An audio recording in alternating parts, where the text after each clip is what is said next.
사랑하는 청년부 공동체 여러분 반갑습니다. 어느덧 2020년의 마지막 주일이 되었습니다. 계속되는 코로나19의 상황으로 인하여서 저희가 온라인으로 같이 예배를 드리고 있는데요.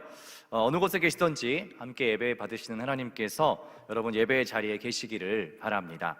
그리고 온라인이긴 하지만요, 오늘도 역시 제가 좋아하는 인사법으로 함께 인사를 나누시면 좋을 것 같습니다. 래퍼들의 인사법이죠. 그리고 또 코로나 시대에 가장 안전한 인사법인데요, 제가 이렇게 주먹으로 인사하시면 여러분 화면을 톡 터치해 주시면서 같이 인사를 나누시면 좋을 것 같습니다. 우리 형제분들, 자매분들 함께 인사하실 때 이렇게 외치며 인사하면 좋겠습니다. 요 형제요. 네. 요 자매요. 예. 반갑습니다.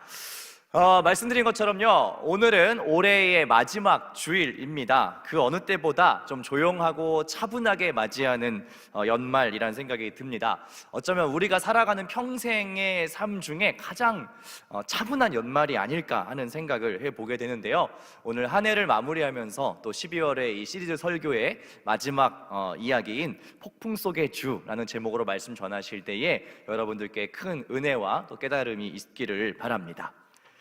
12월 마지막 주, 이제 굉장히 겨울, 완연한 겨울인데요, 저는 이맘때가 되면 항상 떠오르는 좀 어떤 느낌과 기억들이 있습니다. 그것은 어떤 것이냐면, 대부분의 남자분들이 이렇게 썩 좋은 기억으로 갖고 계시지 않을 것 같은 군대에 대한 기억입니다. 왜냐하면 제가 2004년 1월 8일에 입대를 했어요. 그래서 한참 이 추운 겨울에 입대를 하다 보니까 항상 매년 겨울이 오면 그 약간 군대 가기 직전에 그런 느낌들이 이렇게 제 의지와 상관없이 좀 떠오르곤 합니다. 저는 육군으로 이제 군 생활을 했고요, 전남 광양이라고 하는 굉장히 저 남쪽 끝에까지 가가지고 근무를 했습니다. 군대 가면은요, 굉장히 다양한 새로운 경험들을 하게 되죠. 그러니까 그냥 일상생활에서 할 수 없었던 군인만이 경험할 수 있는 다양한 경험들을 하게 되는데, 특별히 군인들은요, 굉장히 이렇게 훈련을 많이 받게 됩니다. 다양한 훈련들을 받는데, 여러분 한번 상상해 보시면 좋을 것 같아요. 다녀오신 분들은 뭐 경험을 다시 기억해 보셔서 좋을 것 같고, 군대에 많은 훈련들이 있잖아요. 그런데 그 훈련 중에 어떤 것이 가장 힘든 훈련일까요? 우리 자매분들도 한번 상상해 보시면 좋을 것 같습니다. 굉장히 다양한 훈련들이 있는데 과연 군대에서 받는 훈련 중에 어떤 것이 가장 힘든 것일까 한번 생각해 보시면 좋겠습니다. 제 개인적인 경험으로는요, 제일 처음 이렇게 경험하고 가장 긴장되고 이렇게 무서웠던 거는 그 총 쏘는 사격 훈련이었던 것 같아요. 어릴 때는 장난감 총 같은 거 많이 가지고 놀잖아요. 근데 그런 것만 가지고 놀다가 이제 진짜 총, 실제 총을 딱 이렇게 손에 잡았을 때 굉장히 겁이 많이 나는 일입니다. 특히나 군대에서 일어나는 대부분의 사고는 사실 이 총기 사고이다 보니까 굉장히 긴장을 하게 돼요. 그래서 그 사격을 하는 기간에는 늘 무섭던 그 조교들도 웬만하면 이렇게 막 갈군다 그러죠. 군대식 표현으로 막 갈구거나 막 이렇게 궁지에 몰지 않습니다. 왜냐하면 총을 들고 있기 때문이죠. 그래서 사격이 굉장히 긴장되는 훈련이었던 것 같고, 또 두 번째로 제가 기억에 남는 건 이렇게 사진에도 나오고 있는데요, 수류탄 던지는 훈련이 있어요. 이게 되게 간단한 겁니다. 이렇게 사진에 보시면 알겠지만 앞에 이렇게 벽이 있고요, 그 맞은편에는 그냥 큰 물 웅덩이가 있어서 그냥 이렇게 수류탄을 뽕 뽑아가지고 하나 둘 셋 세고 던지면 돼요. 너무 간단하죠. 그냥 들고 있던 걸 저 물에다 던지면 돼요. 근데 이게 왜 무섭냐? 이게 잘못하면, 실수가 일어나면 정말 큰 인명피해로 이어지기 때문에 이게 너무 별거 아닌 것 같은 단순한 일인데 그냥 셋 세고 던지면 되는데 머릿속에서 진짜 별 생각이 다 납니다. 던졌는데 벽에 맞고 나한테 굴러오면 어떡하지, 뭐 이런 생각부터 시작해서, 아니면 막 이렇게 뽑았는데 막 셋을 잘못 세면 어떡하지, 뭐 이런 별별 생각이 다 듭니다. 그래서 실제로 이 수류탄 훈련을 받을 때는 교관들이 뭐라고까지 물어보냐면, 꿈자리가 뒤숭숭한 사람은 하지 마, 이렇게 얘기합니다. 왜요? 정말 몸이 안 좋거나 막 컨디션이 안 좋거나 불안한 어떤 막 이런 징조가 있으면 아예 훈련을 받지 말아라, 열외해라, 이렇게까지 얘기하는 그런 훈련입니다. 또 한 가지는 유격 훈련이라는 것이 있는데, 이게 왼쪽 밑에 있는 사진이에요. 막 이렇게 손 들고 이렇게 하고 있는 이 사진인데, 유격 훈련은 뭐가 힘드냐? 그냥 몸이 힘듭니다. 유격 훈련이라는 게 이제 전쟁 때 총이나 이런 무기가 없이 그냥 맨손으로 싸워야 될 때를 대비해서 이제 받는 훈련인데요, 그냥 말은 좋게 그렇게 표현돼 있는데 사실 그냥 여러 가지 이렇게 얼차려에 가까운 이런 것들을 기합받는 약간 이런 느낌의 훈련이에요. 그러다 보니까 뭐 굉장히 아무튼 다양한 동작으로 막 이렇게 기압을 받고 막 땅에 굴르고 막 하니까 몸이 굉장히 힘든 그런 훈련으로 기억이 됩니다. 그리고 이제 유격 훈련의 그 꽃이라고 할 수 있는 화생방 훈련이라는 게 있는데, 그 저기 옆에 있는 사진이에요. 화생방 훈련은 뭐냐면 이런 이렇게 화학 가스 같은 게 터졌을 때에 어떻게 대처할 거냐 뭐 이런 걸 하는 훈련입니다. 그래서 간단해요. 이렇게 밀폐된 공간 안에 이런 최루 가스가 막 가득 차 있습니다. 그래서 거기에 방독면을 딱 쓰고 들어가 가지고 막 군가도 부르고 막 이렇게 좀 호흡을 거칠게 만든 다음에 이제 이걸 벗었다 다시 썼다 하는 이런 훈련을 하는 거예요. 근데 딱 벗는 순간 뭐가 들어오겠어요? 예, 그 안에 있는 이 최루가스가 눈, 코, 입으로 막 다 들어오는데 진짜 모든 이 뚫려 있는 구멍에서 막 눈물 나고 콧물 나고 침 흘리고 막 이렇게 됩니다. 그래서 그 막 성인 남자들이 막 다 갑자기 좀비 같은 소리를 내면서 막 이렇게 되면서 막 눈물 나고 콧물 나고 막 침 나오고 막 이러고 막 진짜 공포를 느끼는 사람들은 저 옆에 사진처럼 막 뛰어나가요. 막 탈출 해가지고 막 너무 고통스럽고 막 무서우니까 막 문 부시고 막 나가려고 하고 이런 사람들도 있습니다. 이것도 굉장히 저도 기억에 남는 강렬한 그런 훈련으로 제가 기억이 나요. 근데 그 모든 것보다 제 개인적으로 가장 힘들었던 훈련을 꼽자면 단연 이것이라고 할 수 있겠는데, 바로 혹한기 훈련이라는 겁니다. 혹한기 훈련은 무엇이냐? 전쟁이 봄이나 여름에 날씨 좋을 때만 날 수 없잖아요. 그러니까 겨울에 날지도 모르는 이 전쟁을 대비해서 겨울에 훈련을 하는 겁니다. 혹한기 상황에서 하는 거죠. 이 훈련은요, 뭐 특별한 내용이 막 있는 건 아닌데 왜 힘드냐? 춥습니다. 정말 춥습니다. 이 한겨울에 막 하는데요, 그냥 산에서 하고 막 밖에서 밥 먹고 그냥 밖에서 텐트 치고 자고 막 이렇게 하기 때문에 정말 춥고요. 마지막에는 이렇게 무거운 군장을 메고 한 30km, 40km를 걷는데 정말 고통스럽습니다. 발가락에 막 감각이 없어지고요. 막 이게 춥고 배고프고 막 하니까 정말 사람이 막 이렇게 약간 멍해지는 거 있죠. 내가 여기가 어딘가 뭐 이런 생각이 들 정도로 굉장히 이렇게 고통스러운 훈련, 제 기억 속의 원픽은 혹한기 훈련으로 저는 기억이 납니다. 이 훈련을 받을 때 어떤 생각이 들냐면요, 자연 앞에서 인간이 얼마나 연약한 존재인가 이런 생각을 정말 스스로 하게 됩니다. 우리가 막 굉장히 많은 기술과 발전, 기술 발전 막 이런 것들 누리고 있지만 뭐 이런 핸드폰 하나에도 많은 것들이 담겨 있고 막 그런 막 최첨단의 시대 같지만 여전히 이 자연 앞에서 인간이 얼마나 작은 존재인가 하는 것을 제가 그 훈련을 받으면서 그때 생각을 했던 것 같아요. 이런 대자연의 현상 속에서요, 사실 사람은 굉장히 작고 무기력한 존재입니다. 아무리 과학이 발전해도요, 이런 대자연의 현상 속에서 우리가 할 수 있는 게 별로 없을 때가 많습니다.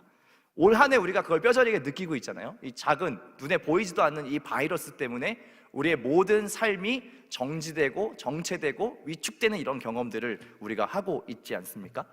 그만큼요, 우리 인간의 존재는 이 대자연의 현상 속에서 굉장히 작은 존재다라는 것을 우리가 알게 되고요.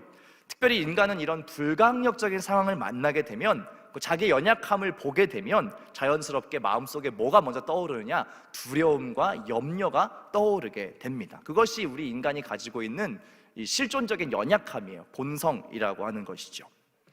오늘 우리가 함께 읽은 이 성경의 이야기도요, 거대한 자연 현상 앞에서 느끼는 그 두려움과 공포를 적나라하게 보여주고 있습니다. 오늘의 주인공은 예수님과 그 제자들인데요, 예수님께서 뭐라고 말씀을 하시느냐? 갈릴리 바다 해변 이쪽에서 저쪽으로 이제 배를 타고 건너가자라고 말씀하시는 상황입니다. 그 작은 배에는 예수님과 제자들이 같이 탔고요, 이쪽에서 저쪽으로 이제 건너가는 그 상황을 우리 본문에서 볼 수가 있습니다. 우리 35절과 36절의 말씀을 다 같이 함께 읽으면 좋겠습니다. 함께 읽을까요? 그날 저물 때에 제자들에게 이르시되 우리가 저편으로 건너가자 하시니 그들이 무리를 떠나 예수를 배에 계신 그대로 모시고 가매 다른 배들도 함께 하더니. 장소가 어디냐면 갈릴리라고 하는 곳입니다.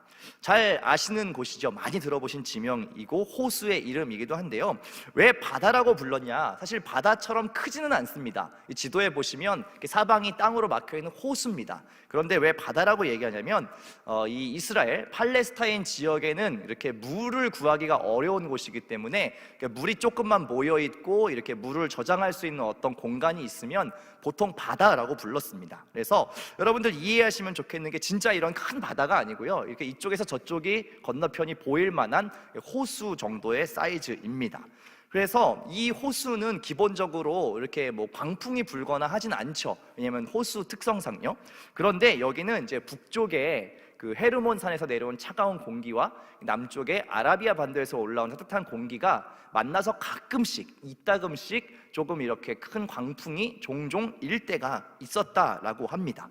그런데 참 공교롭게도 바로 이날도 그러한 일들이 벌어졌다라는 것이죠. 37절의 말씀을 한번 같이 읽으면 좋겠습니다. 함께 읽을까요? 큰 광풍이 일어나며 물결이 배에 부딪혀 들어와 배에 가득하게 되었더라. 호수 이쪽에서 저쪽으로 지나고 있는데 큰 광풍이 갑자기 불어 닥친 겁니다. 그리고 그 물들이 배에 부딪혀 들어와서 배에 물이 가득 차게 되었다라는 것입니다. 잔잔했던 그 바다가 갑자기 막 일렁이기 시작하고요, 이제 해는 떨어져 가고 어두워져 가는데 이게 굉장한 광풍이었나 봐요. 이쪽에서 저쪽으로 건너가지 못하고 거기에 고립돼서 계속 이 물들이 들이닥치고 있는 상황입니다. 혹시 여러분 이런 경험을 해보신 적이 있는가 모르겠는데, 잘 상상해 보아도 굉장히 좀 이렇게 공포스러운 광경이겠죠. 해가 떨어지고 있고 앞이 잘 보이지 않고 있고 이 광풍이 상당해서 배가 곧 침몰될 것 같은 그런 상황에 빠져 있다라는 것입니다. 누구라도 이런 상황이 되면요, 평정심을 유지하기가 당연히 어렵겠죠. 이 제자들도요, 그 갈릴리 바다를 수없이 왔다 갔다 했던 이 제자들, 심지어 뱃사람이 몇 있지요. 이 배에 이 능한 사람들이 있음에도 불구하고 그 모두가 다 혼란에 빠졌다라는 것은 이 풍랑이, 이 광풍이 예사롭지 않은 수준의 것이었다는 것을 의미합니다. 그냥 늘 있던 그 정도의 찰랑임이 아니었던 거예요. 그러니까 제자들도 굉장히 당황하고 혼란스러워하고, 그래서 예수님을 다급하게 불러 깨우기 시작합니다. 제자들이 무엇을 보느냐? 38절의 말씀인데 굉장히 재밌는 말씀인데요, 한번 38절의 말씀을 같이 읽겠습니다. 예수께서는 고물에서 베개를 베고 주무시더니 제자들이 깨우며 이르되 선생님이여 우리가 죽게 된 것을 돌보지 아니하시나이까 하니. 이 상황 속에서 예수님 지금 뭘 하고 계시냐 하면은 주무시고 계신 거예요. 저 그림에 보시면 가운데서 되게 푹 주무시고 계신 걸 볼 수가 있고, 그리고 이 제자의 혼란스러운 이 혼비백산한 얼굴 표정과 아주 편안하게 잠을 주무시고 계시는 예수님의 모습을 우리가 이 그림 성화 속에서도 볼 수가 있습니다. 근데 이게 너무 대조적인 장면이죠. 제자들은 지금 굉장히 겁에 질려가지고 막 죽을 것 같아가지고 안절부절하고 있는데 예수님 푹 주무시고 계시는 거예요. 그래서 이 제자들이 예수님을 보자마자 당장 흔들어가지고 깨웁니다. 뭐라고 하느냐? 선생님이요, 지금 우리가 다 죽게 생겼습니다. 지금 우리를 그냥 죽게 내두시는 겁니까? 배가 다 뒤집어지게 생겼습니다. 자, 죽습니다. 어떻게 좀 해보십시오. 이렇게 말하면서 제자들이 예수님을 흔들어서 막 깨우기 시작합니다.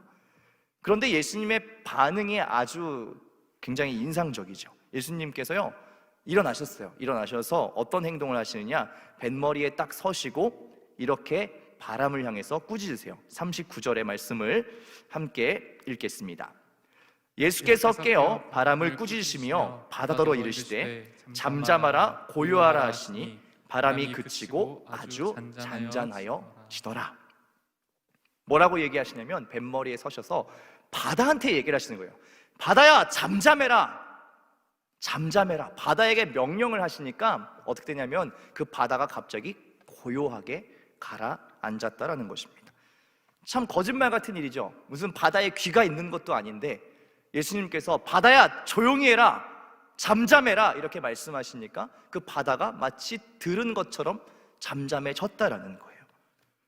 제자들이 그 모습을 보면서 얼마나 두려웠을까 하는 생각이 듭니다.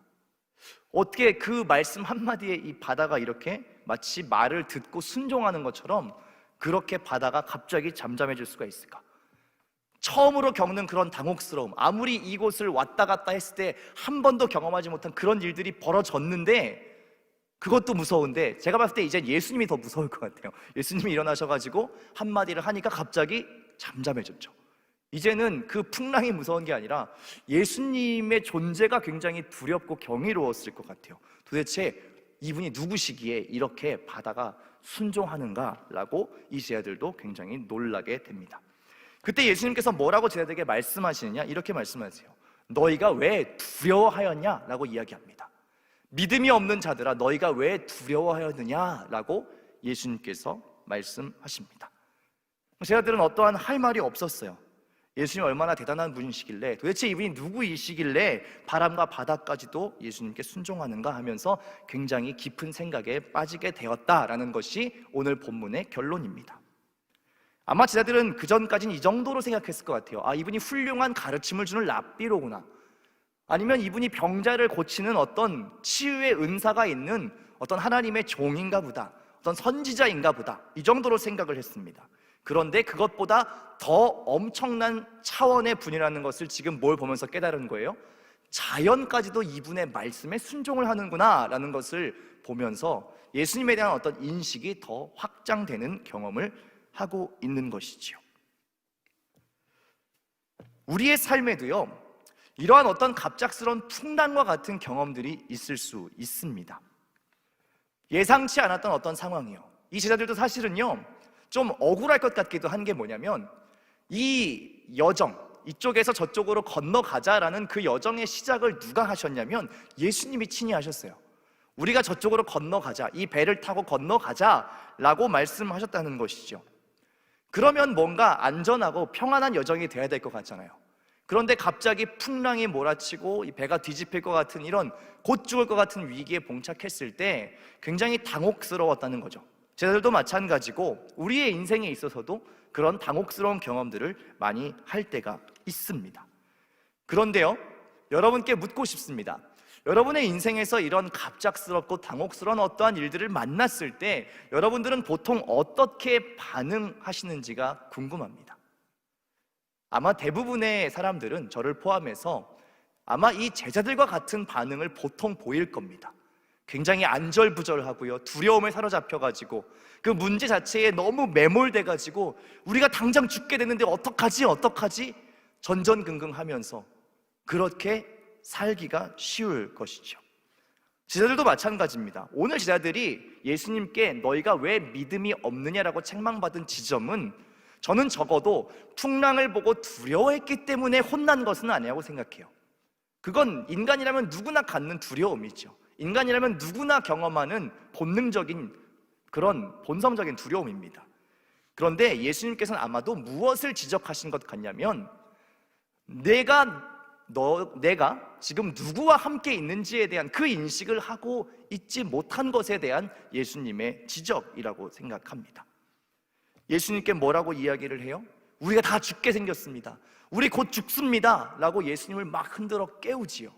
근데 그 마음속에는 뭐가 없는 거예요? 예수님이 어떤 분이신가에 대한 바른 인식이 없다라는 것이죠. 우리가 죽겠습니다, 이 문제만 바라보고 허둥허둥하고 있는 거예요. 주님, 우리 다 죽습니다. 이렇게 되면 우리는 다 물에 빠지게 됩니다.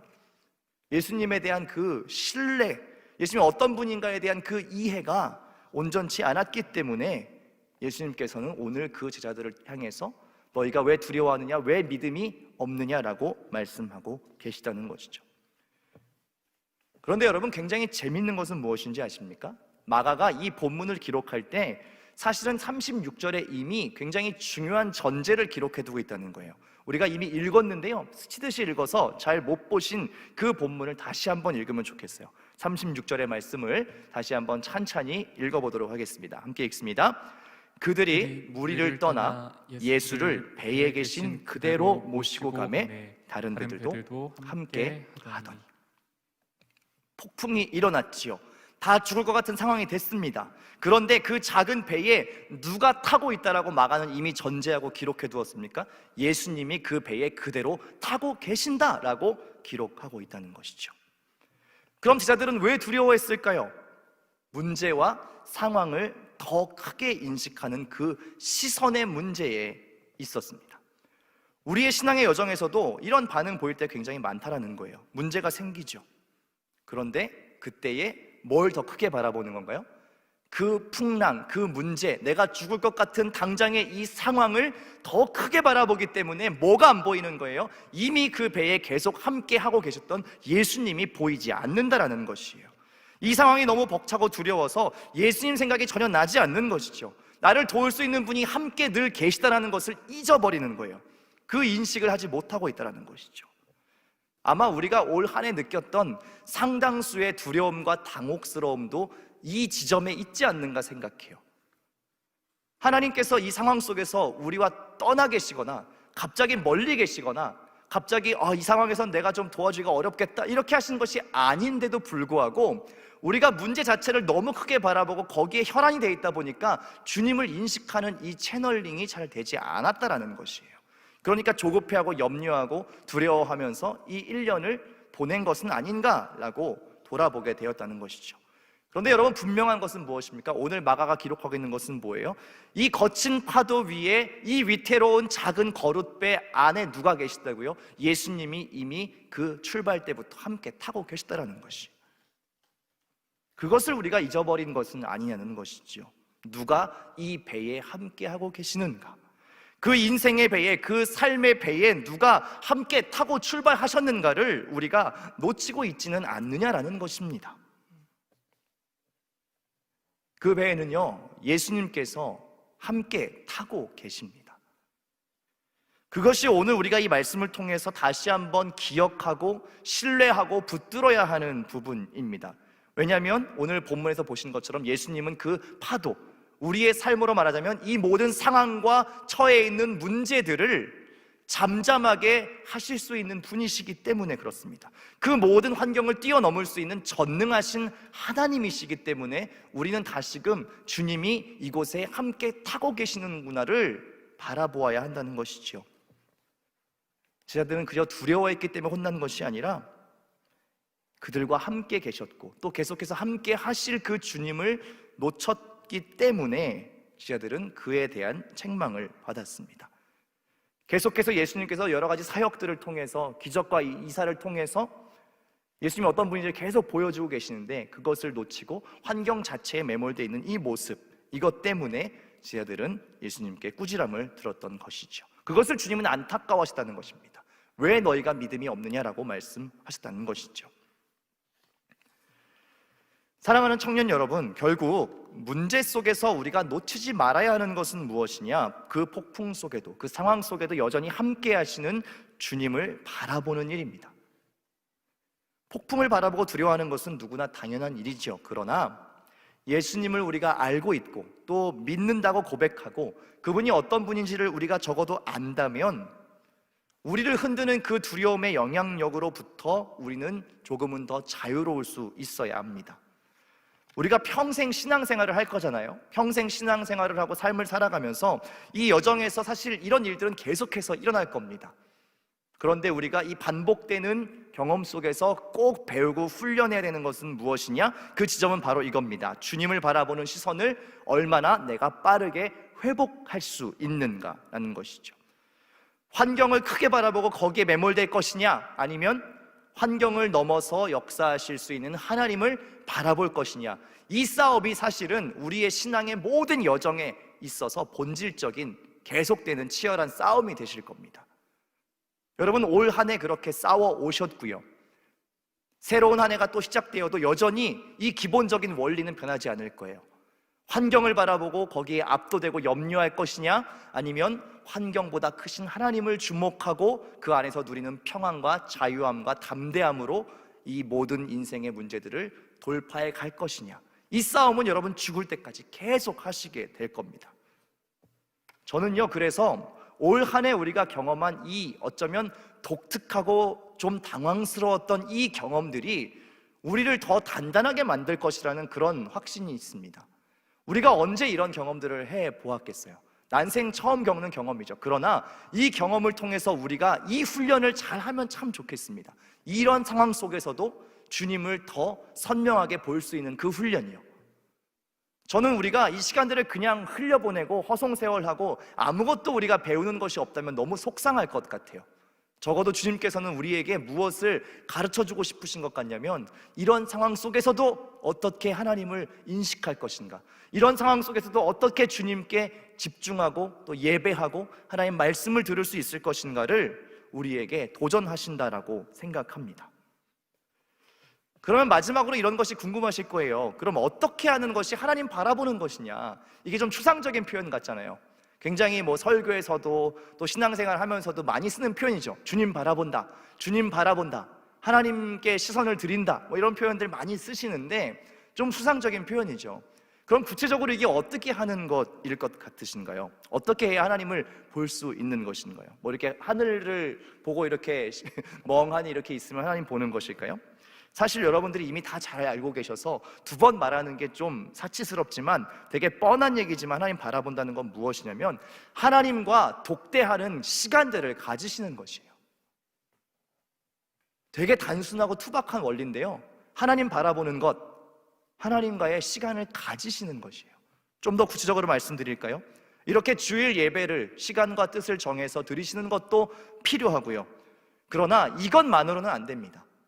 여러분들의 삶에서 정말 하나님과 독대하는 그 시간들을 가지셔야 된다는 거예요. 하나님의 말씀 앞에 귀를 기울이는 그 시간이 필요합니다. 성경을 읽으시든 혹은 큐티를 하시며 말씀을 묵상하시든 아니면 또 이런 예배를 통해서 내게 주신 그 말씀을 누군가와 나누든 계속해서 이런 말씀에 대한 접촉점들을 여러분들이 가져야 되고요, 또 여러분들이 기도하는 시간들을 가지셔야 됩니다. 우리가요 빠지기 쉬운 함정 중에 하나가 무엇이냐, 신앙생활을 하나님에 대한 것, 하나님에 관한 것으로만 그냥 채울 때가 굉장히 많습니다. 하나님은 이러이러한 분이야, 하나님에 대해서 얘기해요. 근데 이거 되게 조심하셔야 됩니다. 한 열흘 동안 온라인 부흥회를 통해서 많은 강사분들이 오셔서 말씀을 전하시는데요, 공통적으로 하시는 말씀이 있었어요. 신기할 정도로 모든 강사님들이 똑같이 말씀하신 것이 뭐였냐면 이런 말씀하셨어요. 하나님을 독대하는 그 시간은 다른 어떤 것으로 대체할 수 있는 것이 아니다라는 얘기를 하셨어요. 저는 굉장히 그 말씀에 공감을 했습니다. 아무리 좋은 설교자의 설교를 유튜브로 막 매일매일 듣는다, 근데 그것이 하나님 자체로 나아가는 것은 아닐 수도 있다는 거예요. 그냥 하나님에 대한 어떤 정보로서 듣고 끝날 수도 있다는 것이죠. 하나님에 대한 그 경험, 내가 하나님과 단독자로 서는 그 경험들을, 그 시간들을 내 삶에 쌓지 않으면 아무리 많은 것을 내가 하나님에 대해서 듣고 뭔가 말하고 접했다고 해도 그것은 하나님 바라보는 것이 아닐 수도 있다는 것입니다. 단적인 예로 이런 거예요. 기도에 대한 책을 막 10권, 20권 읽었어요. 유명한 막 베스트셀러, 기도 이렇게 하는 것이다, 뭐 기도에 대한 걸 막 읽었다고 해요. 그렇게 읽고서 여러분이 직접 하나님과 나아가서 기도하고 그 시간들을 가지지 않으면 아무 소용이 없는 것과 마찬가지라는 것이죠. 지금요, 사실 우리가 맞이하는 이 어떤 영적인 좀 가난함의 가장 근원은 무엇이냐, 하나님에 대한 것들을 너무 많이 얘기해온 것 같아요. 하나님에 대해서, 아니면 뭐 어떤 설교를 통해서 하나님은 이렇대, 신앙생활은 이런 거래, 말씀이 이런 뜻이래, 뭐 그런 것들은 많이 갖고 있는 것 같아요. 그런데 정작 내가 하나님과 독대하는 그 경험들은 별로 없다는 거예요. 하나님께 그 시선을 맞추는 나의 애씀과 헌신과 그 수고함은 생각보다 우리가 하고 있는 여러 가지 신앙생활과 활동과 종교적인 어떤 것과 비해서 굉장히 빈약하다라는 것이죠. 그러다 보니까 어떤 문제가 생기느냐, 내가 하나님과 1대1의 존재로 자립하는 게 너무 힘든 것이죠. 저는 지금 우리 한국 교회나 그리스도인들이 맞이하는 좀 가장 큰 위기가 이것이라고 생각해요. 하나님에 대해서 혹은 누가 전해주는 어떤 것들을 통해서 하나님을 자꾸 인식하다 보니까 내가 스스로 하나님 앞에 나아가서 독대할 수 있는 그 힘이, 그 어떤 영적인 체력이 나에게 없다라는 것이에요. 그게 너무 작다라는 거예요. 혼자 골방에서 기도하는 것이 어렵고 혼자 스스로 말씀을 보는 것이 너무나 어렵고, 그러다 보니까 하나님께 어떤 시선을 고정하는 게 너무 쉽게 흔들린다는 것이죠. 환경이 다가오면 그게 더 크게 보이고 거기에 시선을 빼앗기고 내 마음의 중심 지키는 게 너무 어렵다는 것이죠. 저는 그래서 이 한 해를 마감하고 새로운 한 해를 시작하는 이 시점, 대부분 많은 사람들이 새로운 결단과 결심을 한다는 그 시점에 여러분들께 그것을 부탁드리고 싶습니다. 여러분, 하나님과 독대하는 시간을 확보하십시오. 하나님 만나는 그 시간을 정말로 가지십시오. 이건 저에게도 하는 이야기입니다. 어쩌면 목사가요, 제 하나님 만나는 시간 갖기가 힘듭니다. 되게 부끄러운 얘기지만 왜 그런지 아세요? 하나님에 관한 어떤 활동들로 삶이 다 채워져 있기 때문에 그걸 하나님 만나는 거라고 착각할 때가 너무 많아요. 이렇게 설교를 하니까 내가 하나님 말씀을 접했다 혹은 전했다, 하나님 말씀에 대한 뭔가를 했다라고 생각하는데요, 이게 되게 무서운 함정이에요, 여러분. 여러분들도 그동안요 교회에 와서 무언가를 하고 어떤 역할을 맡고 무언가 많은 것들을 함으로 인해서 혹시나 하나님에 대한 그것으로 대체할 수 있다고 혹시 착각하시거나 함정에 빠지진 않으셨나 여쭙게 됩니다. 여러분, 이거 정말 조심하셔야 돼요. 하나님에 대한 활동, 하나님에 관한 어떤 것 말고요, 이제는 우리가 무엇이 진짜 필요하냐? 하나님 그분을 경험하는 시간이 필요해요. 하나님께 진짜 그 시선을 둘 수 있는 그 깊은 힘은 거기에서 나오는 것이기 때문입니다. 그래서 여러분께 정말 부탁드리고 싶어요. 한 해를 마무리하시고 새로운 한 해를 출발하시면서 여러분, 그냥 너무 교회에서 하는 뻔한 얘기로서가 아니라 진짜 여러분 하나님의 말씀을 접하는 여러분의 개인적인 시간을 지켜내십시오. 정말 그 기도의 시간들을 지켜내십시오. 뭐 처음부터 몇 시간씩 할 수는 없겠죠. 5분이고 10분이고 여러분 그 시간을 지켜내는 그 씨름을 좀 같이 해봅시다.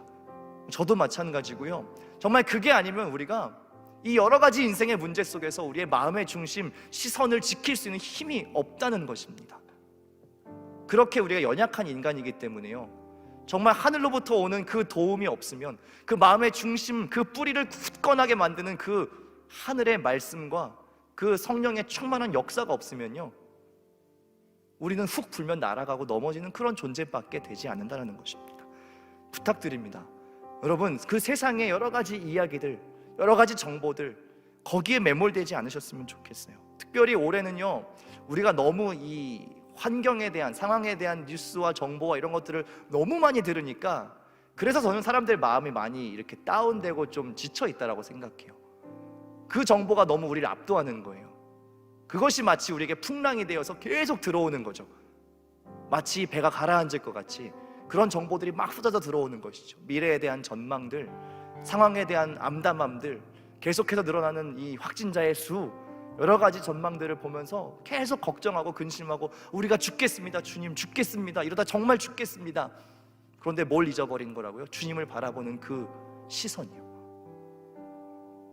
저는 그것을 여러분들이 다시 한번 회복하실 수 있었으면 좋겠습니다.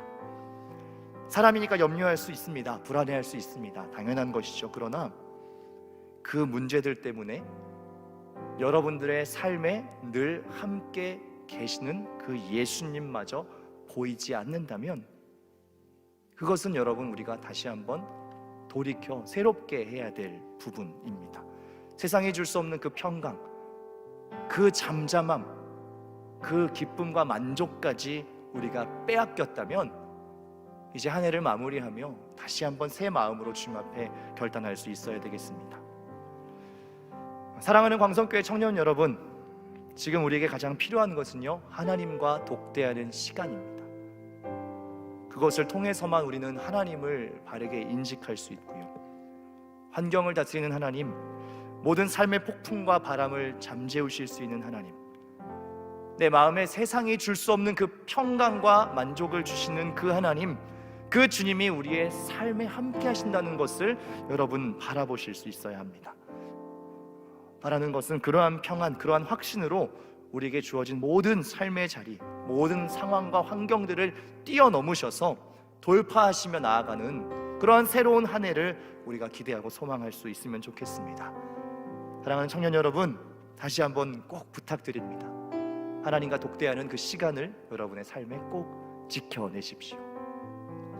이 시간 같이 찬양하고 몇 가지 기도할 텐데요, 주품에라는 찬양입니다. 어떤 상황 가운데에서도 우리가 주님과 함께 다시 한번 일어날 수 있기를 소망하고요, 잠잠하게 그 평강 가운데 주님을 목도할 수 있기를 바라며, 우리 이 시간 함께 이 찬양으로 주님 앞에 나아가기를 원합니다.